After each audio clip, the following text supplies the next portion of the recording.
Hi, lovely to see you today. I haven't been with you for a couple of weeks because I've been unavailable, but I'm back, and today we're going to do a reading from the book Healing Through Words, which is a book about talking to your ex without hurting your children.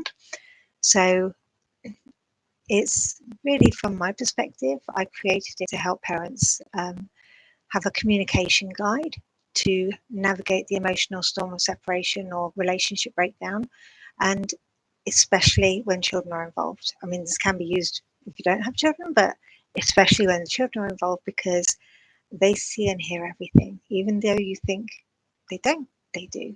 And this isn't about legal strategy or financial advice or anything like that. This is just about the words you choose, the tone that you take, and the peace that you protect. Okay, so today we're doing chapter 6, and we're talking about texts that don't blow up. So you will have to bear with me. I still haven't made sure that my teeth fit my mouth, and my brain will work faster than my mouth will do, and I'll lose words and I'll fluff it, and I don't do editing. It's too difficult. So just bear with me, please. So chapter 6, texts that don't blow up. So in the digital age, most co-parenting communication happens via text. It's convenient, it's quick, and it creates a paper trail. But it's also very easy to misinterpret. It's hard to emotionally regulate, and it is prone to escalating conflict. And that's because text messages are stripped of tone, facial expression, and nuance. That means that a simple question can come across as passive aggressive, and a short reply can feel dismissive. And before you know it, you're both arguing over what was really meant. Now, why text is a minefield? Text lacks context. It invites assumption, and when you're already hurt or angry or guarded, your brain will fill in the gaps with the worst case scenario. So, for example, you send a thoughtful message and you get a one-word reply, fine. You ask a clarifying question and receive no response for hours. You try to be neutral and they interpret that as controlling. So each of those situations can very quickly spiral, but not because of what it was said, but because of how it was received. Now, text also allows for passive conflict, unlike in-person discussions. There's time to overanalyze and stew when you're dealing with text messages, and this creates emotional loops where unresolved feelings build resentment without resolution. The golden rule of messaging: don't text to vent. If you're emotionally activated, if you're being triggered, you step away from the phone. You vent to a friend, write it in a journal, go for a walk, but do not use your children's other parent as your outlet. Instead, I want you to treat texting like a business communication. So keep it brief. Stick to facts and plans. Assume your messages could be read in court, because they might well be. Use polite and professional tone even when you're frustrated. And remember, the goal is not to win the conversation. It's to avoid dragging your child into a text-based tug of war. So I've given you some text templates for calm and clear communication. So if you're scheduling pickup, just confirming pickup today is still at 4 p.m. outside school. If your text is about the child's needs, the teacher mentioned the child's name, is struggling with focus. Can we both encourage consistency in homework routines?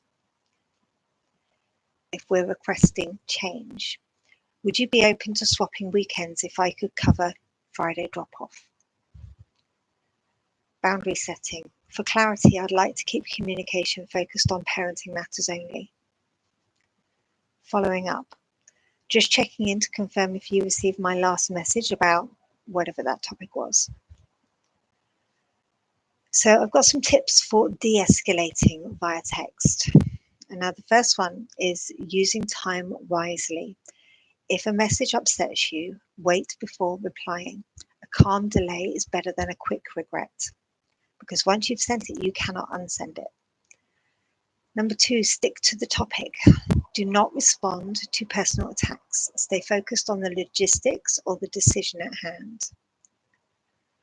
Number 3, mirror calm.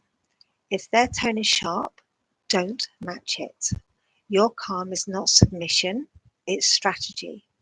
Remember, this isn't about winning. This is about communicating better.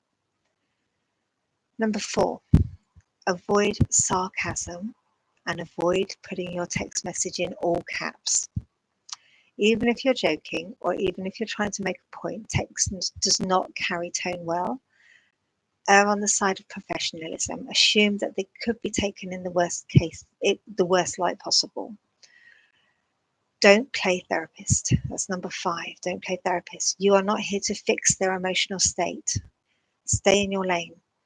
Parenting logistics and boundaries only. That's it. Number 6, use punctuation thoughtfully.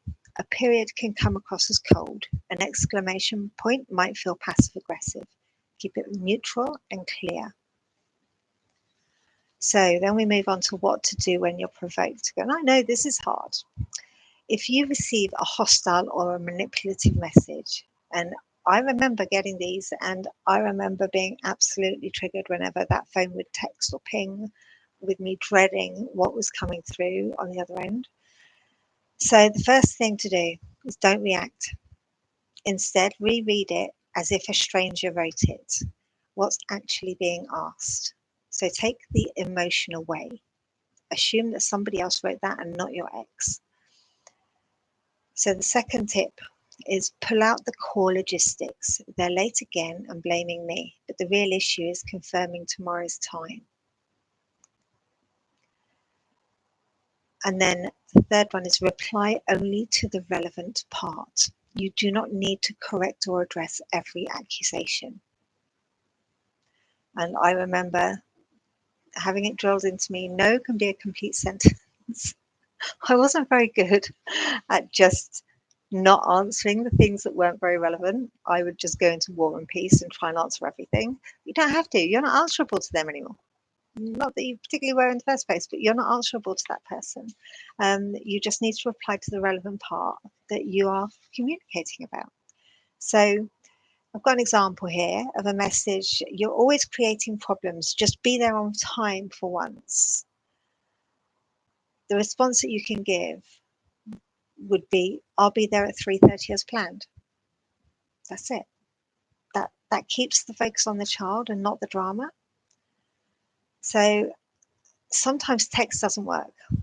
It does. Even the calmest text doesn't get through. And in those cases, you've got options. So you can switch to email, and that feels more formal and reduces the urge to reply impulsively, because you're more aware that it could potentially be used as evidence.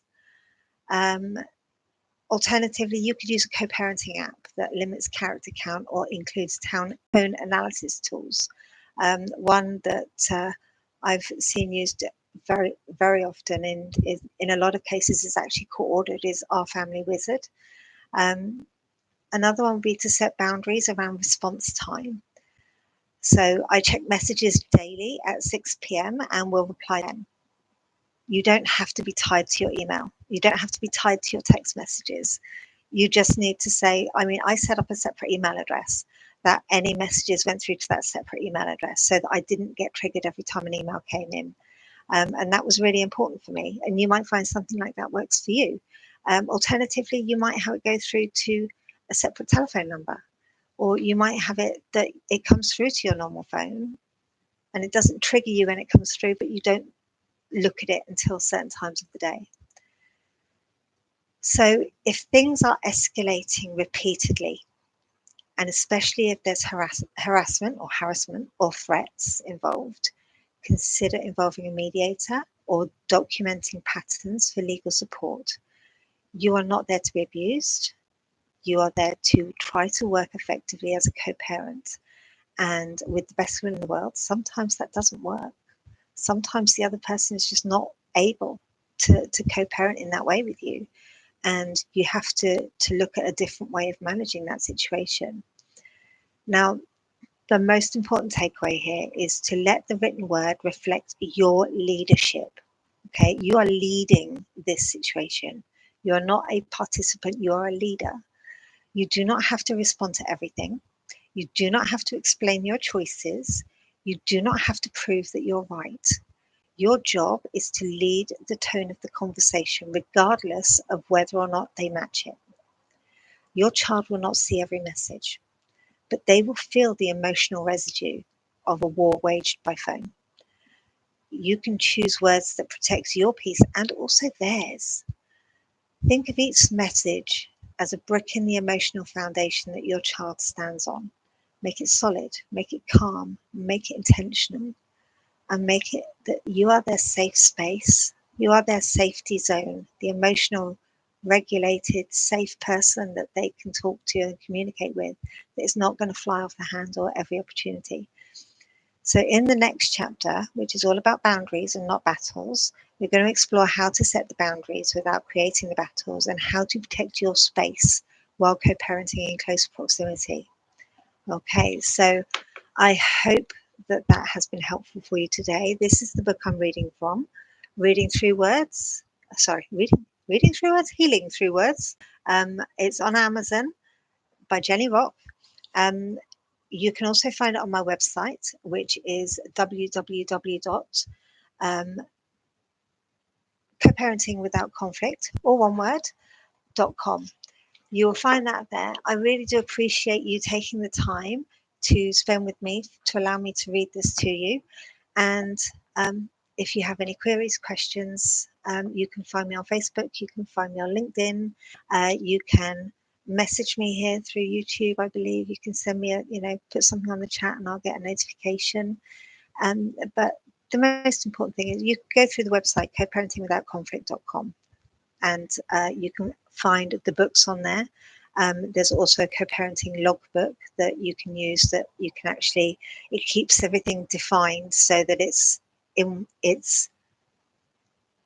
very detailed in the right way. So it covers things like medication, food, toileting, clothing, any other business, that kind of stuff. But it keeps you on focus so that you don't go off on a tangent when you're trying to communicate with somebody else.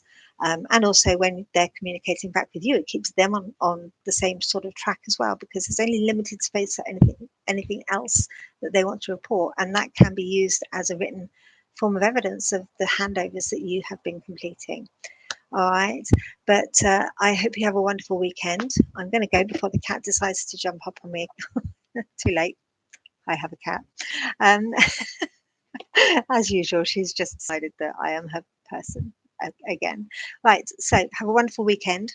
Have a lovely time. I hope the sun is shining. I'm melting already, and it's not even that hot yet. Any questions, give me a shout. Okay, take care, and I'll do another reading next week. Bye.